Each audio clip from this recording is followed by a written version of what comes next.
श्री वीरभद्र जी के जन्म की कथा। शिव का रौद्र रूप है वीरभद्र। कैसे हुआ? वीरभद्रावतार। दक्ष प्रजापति की कई पुत्रियां थीं। सभी पुत्रियां गुणवती थीं, पर दक्ष के मन में संतोष नहीं था। वे चाहते थे उनके घर में एक ऐसी पुत्री का जन्म हो जो शक्ति संपन्न हो, सर्व विजयिनी हो। दक्ष एक ऐसी पुत्री के लिए तप करने लगे। तप करते करते अधिक दिन बीत गए तो भगवती आद्या ने प्रकट होकर कहा, मैं तुम्हारे तप से प्रसन्न हूं। मैं स्वयं पुत्री रूप में तुम्हारे यहां जन्म धारण करूंगी। मेरा नाम होगा सती। मैं सती के रूप में जन्म लेकर अपनी लीलाओं का विस्तार करूंगी। फलतः भगवती आद्या ने सती रूप में दक्ष के यहां जन्म लिया। सती दक्ष की सभी पुत्रियों में अलौकिक थीं। उन्होंने बाल्यकाल में ही कई ऐसे अलौकिक कृत्य कर दिखाए थे जिन्हें देखकर स्वयं दक्ष को भी विस्मय की लहरों में डूब जाना पड़ा। जब सती विवाह योग्य हुई तो दक्ष को उनके लिए वर की चिंता हुई। उन्होंने ब्रह्मा जी से परामर्श किया। ब्रह्मा जी ने कहा, सती आद्या का अवतार है। आद्या आदि शक्ति और शिव आदि पुरुष हैं। अतः सती के विवाह के लिए शिव ही योग्य और उचित वर हैं। दक्ष ने ब्रह्मा जी की बात मानकर सती का विवाह भगवान शिव के साथ कर दिया। सती कैलाश में जाकर भगवान शिव के साथ रहने लगीं। यद्यपि भगवान शिव के दक्ष के जामाता थे, किंतु एक ऐसी घटना घटी जिसके कारण दक्ष के हृदय में भगवान शिव के प्रति बैर और विरोध पैदा हो गया।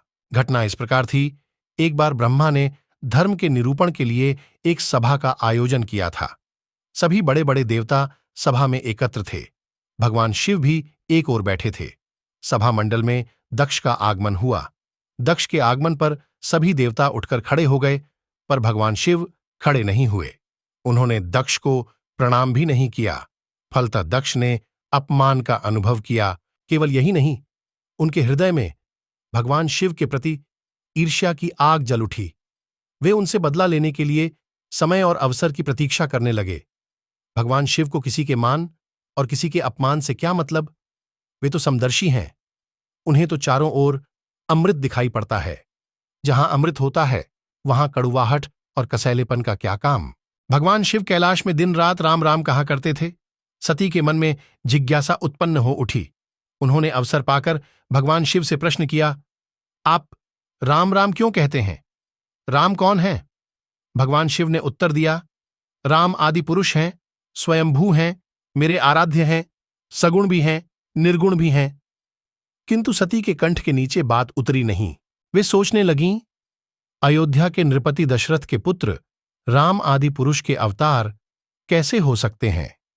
वे तो आजकल अपनी पत्नी सीता के वियोग में दंडक वन में उन्मत्तों की भांति विचरण कर रहे हैं। वृक्ष और लताओं से उनका पता पूछते फिर रहे हैं। यदि वे आदि पुरुष के अवतार होते तो क्या इस प्रकार आचरण करते?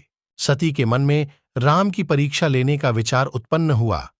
सीता का रूप धारण करके दंडक वन में जा पहुंची और राम के सामने प्रकट हुईं। भगवान राम ने सती को सीता के रूप में देखकर कहा, माता, आप एकाकी यहां वन में कहां घूम रही हैं? बाबा विश्वनाथ कहां हैं? राम का प्रश्न सुनकर सती से कुछ उत्तर देते न बना। वे अदृश्य हो गई और मन ही मन पश्चाताप करने लगीं कि उन्होंने व्यर्थ ही राम पर संदेह किया। राम सचमुच आदि पुरुष के अवतार हैं। सती जब लौटकर कैलाश गईं तो भगवान शिव ने उन्हें आते देख कहा, सती, तुमने सीता के रूप में राम की परीक्षा लेकर अच्छा नहीं किया। सीता मेरी आराध्या हैं, अब तुम मेरी अर्धांगिनी कैसे रह सकती हो? इस जन्म में हम और तुम पति और पत्नी के रूप में नहीं मिल सकते। शिवजी का कथन सुनकर सती अत्यधिक दुखी हुई, पर अब क्या हो सकता था? शिवजी के मुख से निकली हुई बात असत्य कैसे हो सकती थी? शिवजी समाधिस्थ हो गए। सती दुख और पश्चाताप की लहरों में डूबने उतारने लगीं। उन्हीं दिनों सती के पिता कणखल में बहुत बड़ा यज्ञ कर रहे थे। उन्होंने यज्ञ में सभी देवताओं और मुनियों को आमंत्रित किया था, किंतु शिवजी को आमंत्रित नहीं किया था, क्योंकि उनके मन में शिवजी के प्रति ईर्ष्या थी। सती को जब यह झांत हुआ कि उसके पिता ने बहुत बड़े यज्ञ की रचना की है, तो उनका मन यज्ञ के समारोह में सम्मिलित होने के लिए बेचैन हो उठा।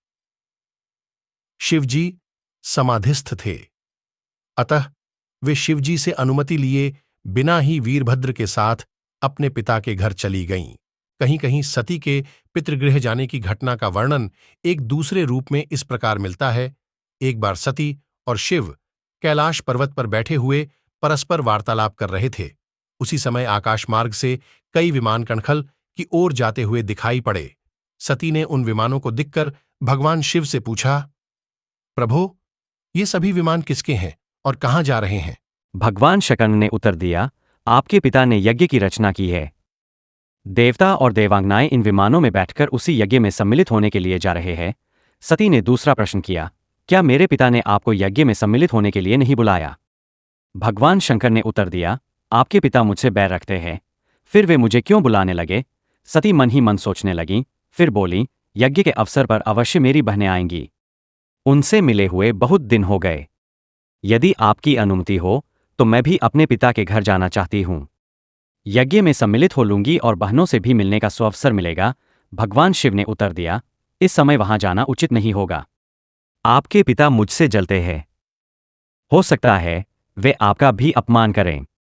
बिना बुलाए किसी के घर जाना उचित नहीं होता। भगवान शिव ने उत्तर दिया, हाँ, विवाहिता लड़की को बिना बुलाए पिता के घर नहीं जाना चाहिए, क्योंकि विवाह हो जाने पर लड़की अपने पति की हो जाती है।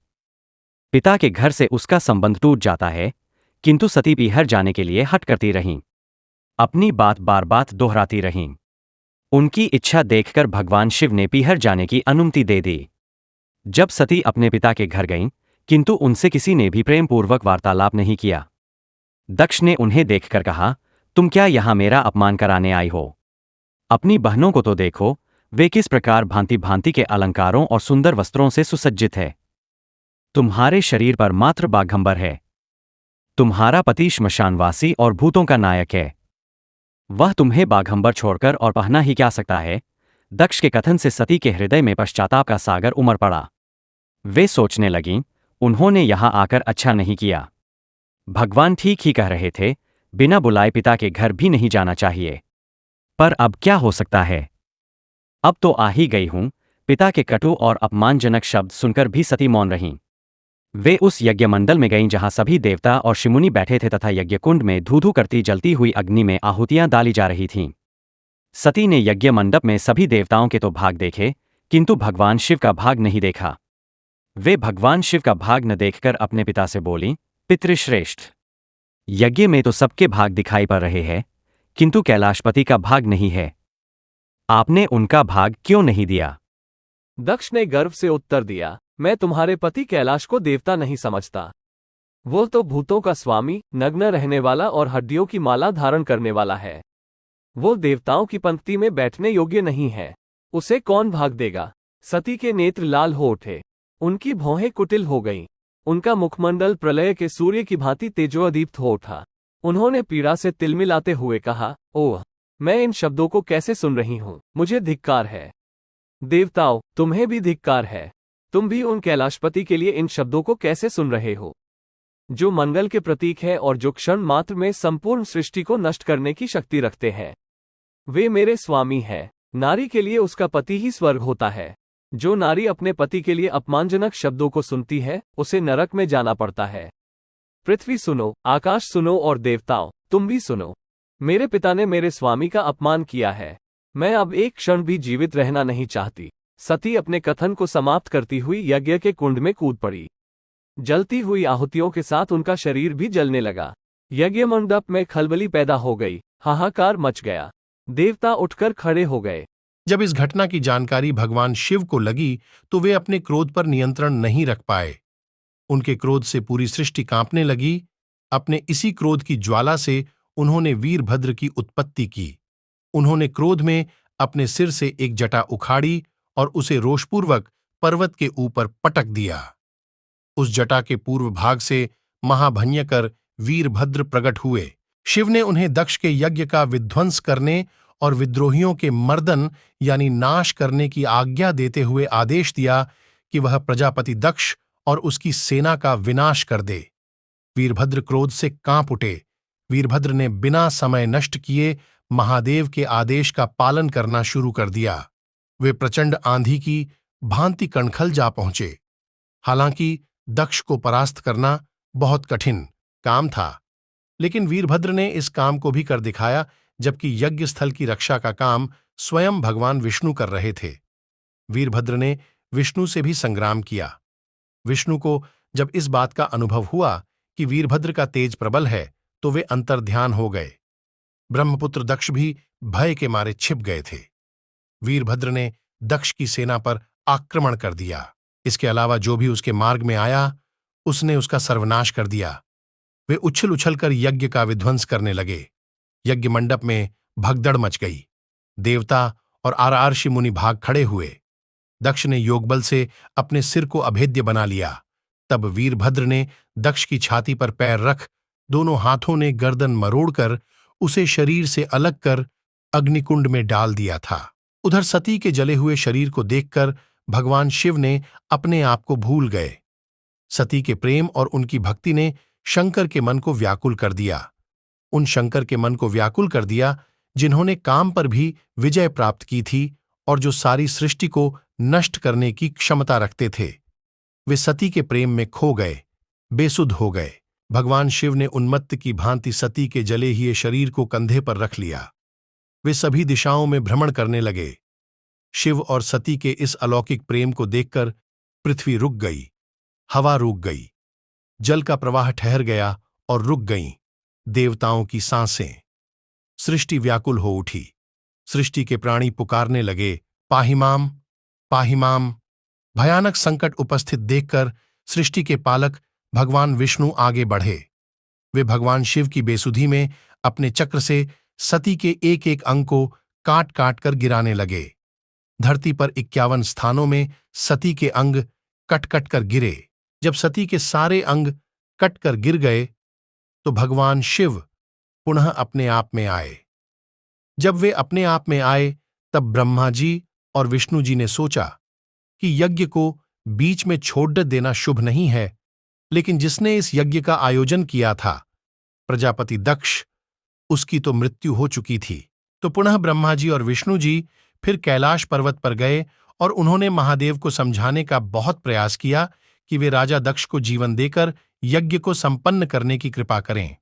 बहुत समझाने पर भगवान शिव ने उनकी बात मान ली और दक्ष के धड्डड्यच से भेददद्य का सिर जोकर उसे जीवनदान दिया, जिसके बाद यह यज्ञ पूरा हुआ। सृष्टि के सारे कार्य चलने लगे। धरती पर जिन 51 स्थानों में सती के अंग कट-कट कर गिरे थे, वे ही स्थान आज शक्ति के पीठ स्थान माने जाते हैं। आज भी उन स्थानों में सती का पूजन होता है, उपासना होती है। धन्य था शिव और सती का प्रेम। शिव और सती के प्रेम ने उन्हें अमर बना दिया है, वंदनीय बना दिया है। भगवान शिव के वीरभद्र अवतार का हमारे जीवन में बहुत महत्व है। यह अवतार हमें संदेश देता है कि शक्ति का प्रयोग वहीं करें जहां उसका सदुपयोग हो। वीरों के 2 वर्ग होते हैं, भद्र एवं अभद्र वीर। राम, अर्जुन और भीम वीर थे। रावण, दुर्योधन और कर्ण भी वीर थे, लेकिन पहला भद्र सभ्य वीर वर्ग और दूसरा अभद्र असभ्य वीर वर्ग है। सभ्य वीरों का काम होता है हमेशा धर्म के पथ पर चलना तथा निसहायों की सहायता करना। वहीं असभ्य वीर वर्ग सदैव अधर्म के मार्ग पर चलते हैं तथा निशक्तों को परेशान करते हैं। भद्र का अर्थ होता है